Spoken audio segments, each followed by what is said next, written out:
doubtless. You can't have no doubt. You can't have no doubts. I'm not talking about other people believing for you. You got to believe this for yourself. Being successful is not a magic trick. You just have to learn the principles of success. I am telling you, your education ain't got nothing to do with it.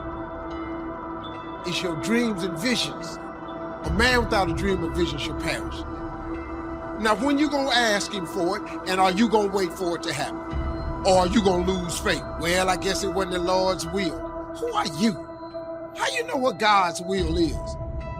It all happens at an appointed time, but you have to stay in faith for the appointed time to happen for you. You've got to sell yourself every day on your abilities, on the goal that you want to reach.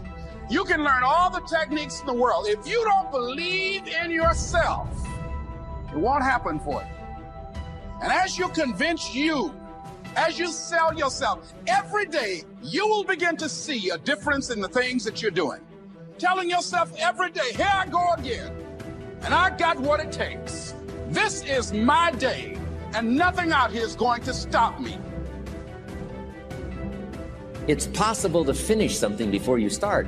In fact, it would be a bit foolish to start until you had it finished. So human beings have this remarkable ability to finish something and then start. We've heard the old expression, don't count your chickens until they're hatched. Say, no, we have the ability to count our chickens long before they're hatched. Because we know, we have faith, we believe. We use the law of averages. There's bound to be at least so many. Out of every dozen, out of every 100, out of every 50. So it's possible to see the end, then begin. Start looking into the future of what you would like to accomplish, where you would like to go, the person you would like to be, and see if you can't get a better picture of the finished objective. See yourself there, see yourself in possession of.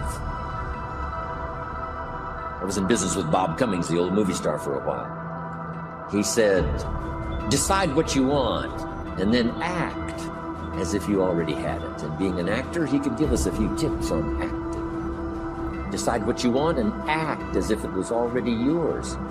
Now, the reason we can act thinking that it's already ours is because not only can we vision the end results, we can also vision the beginning of making it real. So we don't start till it's finished, but it is possible for human beings to finish something before they start. Human beings are the only life on earth that has this incredible capacity to change the course of your life. No other life form can do that. Every other life form except humans seems to operate simply by instinct and the genetic code. In the winter, the goose flies south. How often? Answer, every winter. If you said to the goose, hey, it'd be better this year to go west, he ignores that advice. And the reason is because he cannot make choices and listen to advice of something that might be better. He has to obey instinct and the genetic code. But now jot this down, not human beings. Human beings can alter the course of their life. Human beings can live one way for 5 years, tear up that script, live a totally different way the next 5 years. The first 6 years of my economic life, I wound up broke. Second 6 years, I wound up rich. Someone says, how did you do that? Here's number one. I discovered I was not a goose. Someone says, don't you have to do the second 6 years like you did the first 6 years? And jot this down. No. No, you don't have to live the second 6 years like the first 6. You can use all the information and all the advice and repairing all of your mistakes and adopting a new and refined philosophy so that the next 6 years can be totally different than the last 6. Are you letting your circumstances talk you out of what God put in your heart? Now you've quit believing? God still wants to bring it to pass, but you have to get in agreement with Him and say, God, I still believe it can happen. The odds are against me, but I still believe I can accomplish my dreams. I was raised in dysfunction, but I still believe I can set a new standard. Thoughts whispering, You'll never meet the right person. You can't pass that college course. If you start dwelling on it, these problems are so big, I don't see how it can work out. Before long, you'll be negative. Don't take the bait. Those are lies to try to defraud you out of your purpose. Do yourself a favor, ignore it. Just say, no thanks, I still believe.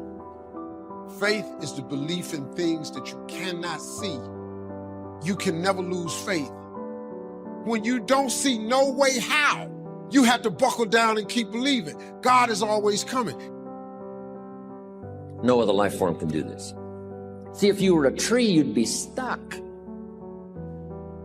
As a tree, if you used up all the nourishment that was around you and you couldn't change location, see, you would die. But that's not true. Human beings can change location, go north, south, east, west, live here for a while, live somewhere else for a while. So that's a note to make. You can greatly alter the course of your life. Now here's the next note to make. 5 years from now, you will arrive. The question is where? This is for mature people now. If you keep up your present disciplines and keep up the present pace that you're on, where will you be in 5 years? Boy, it's easy to say, hey, I haven't really thought about that. So now make this note. In 5 years, here's the probability. You will either arrive at a well-designed destination or an undesigned destination. Well-designed or undesigned. And I promise you, 5 years from now, you really don't want to arrive at an undesigned destination. Because you may very well wind up wearing what you don't want to wear, driving what you don't want to drive, living where you don't want to live, maybe doing what you don't want to do. Simply because you didn't design a better destination. Key phrase, up front, the decisions are easy. Now, sometimes after we've lived a few years now, to repair our mistakes and get back on track seems like a tough job. If you've messed up your health for 10 years, I'm telling you, it takes more than 10 days to get it back. But here's the key, and it's so exciting to talk to the teenagers. Make the note, if you start early, the fortune belongs to you. If you start early. All fortunes that are available to humans, if you start early, the promise looms large and the odds are heavy in your favor. Now, yes, it's possible to do some radical things starting late and still arrive with some good treasures and some good things. But when you haven't got that much time left, now sometimes the decision has to be so drastic, people are not willing to make it and they're too tired and too weary and too ill. And say, look, I don't have much time left. It's not going to happen for me anyway. It's easy to take that attitude. But everyone here, we've got the time over the next 10 years. We've got the time the next 20 years. We've got the time the next 30 years to make some repair now in our errors of the past and set up some new disciplines. And I'm telling you, that's going to change everything. So, 5 years from now, I wish for you to arrive at a well-designed place. A place of productivity, a place that'll make you feel good about yourself, a place that'll give you honor and respect, a place that'll give you influence to touch other people 5 years from now that you couldn't do today. Where will you be in 5 years? Key phrase, we go the direction we face. We go the direction we face. If you start designing something at the end of this direction, sure enough, you will start going the direction you face. And we face the direction we design.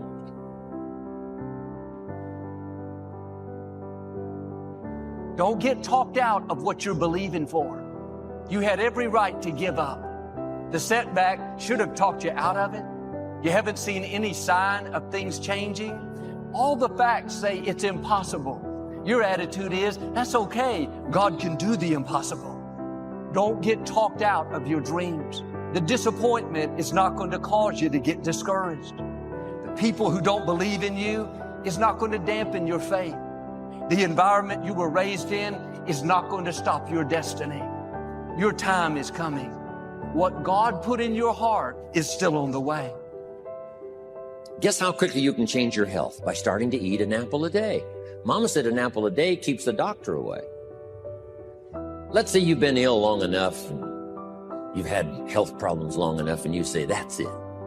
That's over. I'm going to now start a program.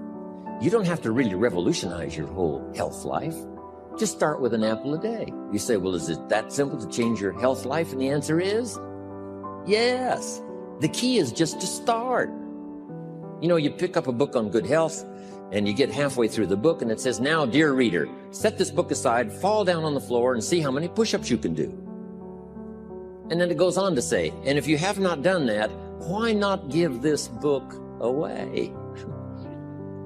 It looks like you're not going to do it. Come on, you don't have to radically do something. You can gain momentum and make changes as you go. Just start.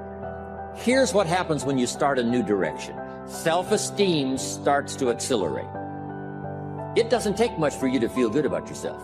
Just committed to a new direction and you feel good.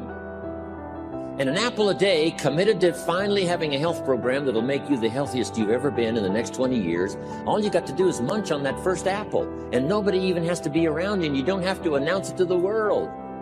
But you munch on that first apple and say, this is the beginning of developing a health program that's going to make me so healthy I'll have the vitality to do whatever I want to do for the next 30 years of my life.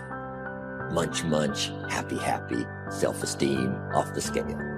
Now, if you eat an apple the second day, you become almost delirious, saying, wow, I'm on my way. Somebody said, just 2 apples? Says, look, you don't understand. Not only did I do it yesterday, I've done it again today. This is really proving to myself with no audience, no microphones, no nothing, just you and yourself. You've convinced yourself, I'm on my way to the healthiest I ever have been. I'm starting a new life. This is the second day. I'm on my way. That's how easy it is to change your life. You don't need some dramatic vision. Just begin something. And maybe by health or by whatever other things we can think of to do, you just get back on a better track. Okay? It's a small journey to changing direction. We find ourselves when we discover our purpose. Nothing is better than for a person with a plan for his or her life to find themselves, find that purpose. It does not matter where you sit. It does not matter what you have on. But if you don't have purpose in your bowels, you cannot do what God has called you to do.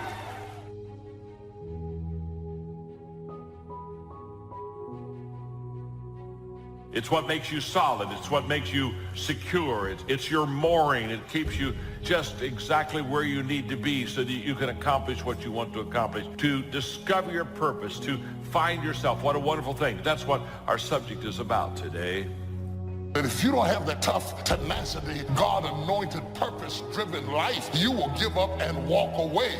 But there are some of us that have nothing to walk away to. If it's fight, we just got to fight. We're like the woman with the issue of blood. If I have to crawl to get there, then I'm getting on my knees. I still got to go. But there's a second challenge. Once we find our purpose, discover why we're here, there's a second challenge that we have, that we face, and that is to lose ourselves. And we lose ourselves when our purpose becomes bigger than us. To find a purpose, how important. But then to take that purpose and place it in a position with people that has eternal factors involved is to lose yourself and to go to another whole level of life and another level of living. Very few people find themselves and lose themselves. Place that purpose in a position that is so much bigger than us that we can literally lose ourselves in the process. In a time of change that's taking place around the world, in a time when people are feeling a great deal of anxiety and fear and reservations about the future, at a time when people are going to work and don't know whether or not they will have a job when they get off, and not necessarily because of their performance, but because of what's happening in the economy, at a time when there are challenges more so than ever before in personal relationships, that many times I'm sure that We've all taken time just to stop and reflect many times when we hear what's happening in the news or read the newspapers. And so I think that now more than ever, we must begin to look at what are the things that we can do will enable us to do some things and use some powers that we have that many of us go through life never ever discovering that we have those things going for us. And part of that, I believe, is knowing what it is your life worth. What is it that gives your life a sense of meaning and purpose? Because once you find that, it puts you in your power place. See, if you know what your life work is, I encourage you to start working on it. If you can't do it all at one time, do just a little bit of it. And if you don't know what it is that you showed up to do, if you don't know why you're here, I encourage you to find out what your purpose is here. What is the meaning of your life? Once you identify it, you have to invest in it. You have to support it. You have to put yourself in an environment where you can shine. So the first question we have to ask ourselves this morning is, how do we find ourselves? That's challenge number one. And we find ourselves when we discover our purpose. The world is so full of apathy. It's so full of average. A person with passion always stands out. It sets us apart. It sets us above the crowd. That once you have passion and once you have a sense of energy in your life, it just sets you apart. It distinguishes you. It already gives you what I would call a head start in success in life. There are way more followers in the world than there are leaders. Never assume people think of you the way you think of yourself.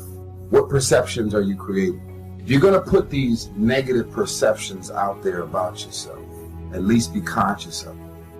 So I'm saying that we have to work through the challenges of life in learning how to begin to work to fortify ourselves. I can live my dream. I can find my purpose in life. I deserve more for myself. Just start working at it just a little bit, but do find out what your work is and hold on to it and don't let your dream go. Don't let it go. Why is it that most people don't pursue their dreams or don't do better than what they're doing if they're capable of doing it? I think that many of us don't go the next step because we don't know what to do yet. And I say that the reason that we don't even explore the possibility of what to do is because subconsciously we don't believe that it can happen for us. We don't believe that we deserve it. So let's talk about it. Never assume that people think of you the way you think of yourself.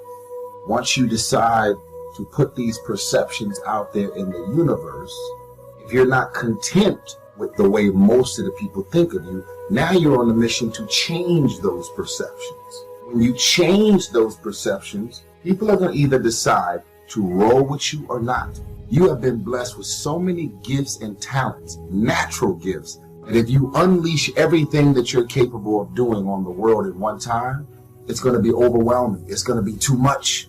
You are a gift from God. You have so many talents. If you drop too much on people at one time, it's going to be overwhelming.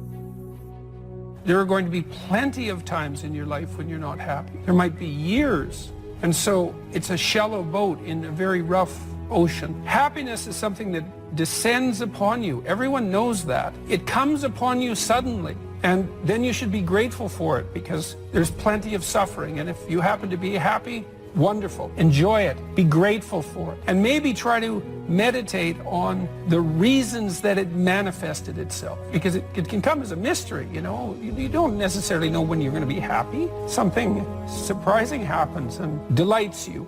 And you can analyze that. You can think, well, I'm doing something right. I'm in the right place right now. I've done something right. Maybe I can hang on to that. Maybe I can learn from that. What you should be pursuing instead is you should be pursuing who you could be. That'd be the first thing. It's like, because you're not who you could be, and you know it. You have guilt and shame and regret. You berate yourself for your lack of discipline and your procrastination and all your bad habits. You know perfectly well that you're not who you could be. And God only knows who you could be. And so that's who you should be that's what you should be striving for. And associated with that, you should be attempting to formulate some conception of the highest good that you can conceive of, that you can articulate. Because why not aim for that? Your life is short and it's troublesome. And perhaps you need to do something worthwhile with it. And if so, then you should do the most worthwhile thing. Figure out what that is for you and to dispense with those parts of you that are unworthy. And then maybe, if you're fortunate and you do that carefully, then happiness will descend upon you from time to time. And that's the best you've got. And then also perhaps during sorrowful times, the fact that you've strengthened your character and that you're aiming at the highest that you can conceptualize, that'll give you the moral fortitude to endure without becoming corrupted during those times. So here's what I'm suggesting. How much time do you spend working on you? How much time do you spend every day working on your dream? In the last 90 days, how many books have you read? In the last year, what new skill or knowledge have you acquired? What kind of investment have you made in you? I'm saying that as you begin to look at where you want to go, if you want to make it today, and things are changing so fast you have to literally run to stand still, I'm saying that you've got to make some conscious effort to begin to work to develop you. And I'm here to tell you, there are a whole bunch of you out there. You're adding value to the dream of somebody that you're working with. You're making a difference. So your purpose may not be just for personal use. It may be for corporate use or collective use. It may be bigger than you. Does that make sense? Passion. But the second question we ask ourselves is not only what am I passionate about, but what are my strengths? What am I good at? What is my spiritual giftedness? Because when God created you, he gave you gifts, spiritual strengths to enable you to find and fulfill your purpose. Disciplines undone in the future give us poor results. Discipline managed well gives us good results. We're affected by our dreams, our vision of the future. You want to make sure that the greatest pull on your life is the pull of the future. Some people live in the past and let their life be continually pulled and influenced by the past. And yes, we must remember the past and review the past to make it useful to invest in the future. Make sure that the greatest pull on your life is the pull of the future. If you're skimpy on your dreams, that isn't very well planned, then it doesn't pull very hard. Then you have more of a tendency to be pulled by the past or to be pulled apart by events or circumstances. So in order to save yourself from being pulled apart by distractions or pulled back to the past, you want to now start really designing the future so that the greatest part of your attention and pull, like a magnet, pulls you forward into the future to accomplish your goals. Goals are like a magnet. They pull, and the stronger they are and the more purposeful they are, the bigger they are, the stronger they pull. If you have excellent goals, here's what they also do. They pull you through all kinds of down days, down seasons. They pull you through distraction on every side. It says, look here, look here, look here. Strong, powerful dreams like a magnet pull you through that. Some people get swallowed by the disaster because they have nothing on the other side of the disaster to pull them through. At the other side of the difficult time, at the other side of the down time. If you've got plenty out there to attract and pull, it'll pull you through all these things. And very little of it will attach itself to you. You'll be able to get through some of the most difficult times if you have this spectacular vision ahead of you of where you're going and what you're going to accomplish. Getting through will be easy.